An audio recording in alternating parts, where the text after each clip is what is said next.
ಪ್ರಜಾಕೀಯದ ಬಗ್ಗೆ ಇನ್ನಷ್ಟು ಮಾಹಿತಿಯನ್ನು ತಿಳಿದುಕೊಳ್ಳೋಣ ಬನ್ನಿ. ನಾನು ನಿಮ್ಮ ವಿಶ್ವನಾಥ್ ರೆಡ್ಡಿ, ಪ್ರಜಾಕೀಯ ಸಿಂಧನೂರು.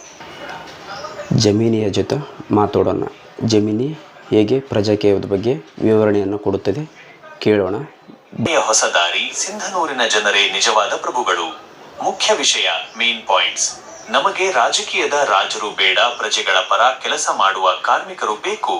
ನಮ್ಮ ತೆರಿಗೆ ನಮ್ಮ ಹಕ್ಕು, ಭ್ರಷ್ಟಾಚಾರ ಮುಕ್ತ, 100% ಪಾರದರ್ಶಕ ಆಡಳಿತ ನಮ್ಮದಾಗಲಿ. ರೈತರ, ಕಾರ್ಮಿಕರ ಮತ್ತು ಯುವಕರ ಧ್ವನಿ. ಪ್ರತಿಯೊಂದು ನಿರ್ಧಾರವೂ ಪ್ರಜೆಗಳ ಇಚ್ಛೆಯಂತೆ. ಪ್ರಜಾಕೀಯ ಬೆಳೆಸಿ.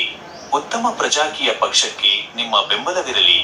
ವಾಟ್ಸಾಪ್ ಪ್ರಚಾರದ ಸಂದೇಶ. ಬುದ್ಧ ಮತದಾರರೇ ಗಮನಿಸಿ. ವರ್ಷಗಳಿಂದ ರಾಜಕೀಯ ಪಕ್ಷಗಳನ್ನು ನೋಡಿದ್ದೀವಿ, ನಾಯಕರ ಭರವಸೆಗಳನ್ನು ಕೇಳಿದ್ದೀವಿ. ಆದರೆ ಬದಲಾವಣೆ ಬಂದಿದೆಯೇ? ಈಗ ಸಮಯ ಬಂದಿದೆ ರಾಜಕೀಯ ಬಿಟ್ಟು ಪ್ರಜಾಕೀಯ ಆರಿಸಲು. ಪ್ರಜಾಕೀಯ ಎಂದರೆ ಏನು? ಇಲ್ಲಿ ಯಾವುದೇ ನಾಯಕನಿಗೆ ಜೈಕಾರ ಹಾಕುವ ಹಾಗಿಲ್ಲ. ಚುನಾಯಿತ ಪ್ರತಿನಿಧಿಗಳು ಜನರಿಂದ ಸಂಬಳ ಪಡೆಯುವ ಕಾರ್ಮಿಕರಷ್ಟೇ. ಜನರ ತೆರಿಗೆ ಹಣ ಎಲ್ಲಿ ಖರ್ಚಾಗುತ್ತಿದೆ ಎಂಬ ಸಂಪೂರ್ಣ ಲೆಕ್ಕ ಜನರಿಗೆ ಸಿಗಬೇಕು. ಸಿಂಧನೂರು ತಾಲೂಕಿನ ಸಮಗ್ರ ಅಭಿವೃದ್ಧಿಗಾಗಿ ಮತ್ತು ಭ್ರಷ್ಟಾಚಾರ ಮುಕ್ತ ಸಮಾಜಕ್ಕಾಗಿ ಪ್ರಜಾಕೀಯದ ಸಿದ್ಧಾಂತವನ್ನು ಮನೆ ಮನೆಗೆ ತಲುಪಿಸೋಣ. ನಾಯಕರಿಲ್ಲದ ಪ್ರಜೆಗಳೇ ಮಾಲೀಕರಾಗುವ ಹೊಸ ವ್ಯವಸ್ಥೆಗೆ ಕೈಜೋಡಿಸಿ. ಈ ಸಂದೇಶವನ್ನು ಶೇರ್ ಮಾಡಿ, ಜಾಗೃತಿ ಮೂಡಿಸಿ. ಈ ಬರಹದಲ್ಲಿ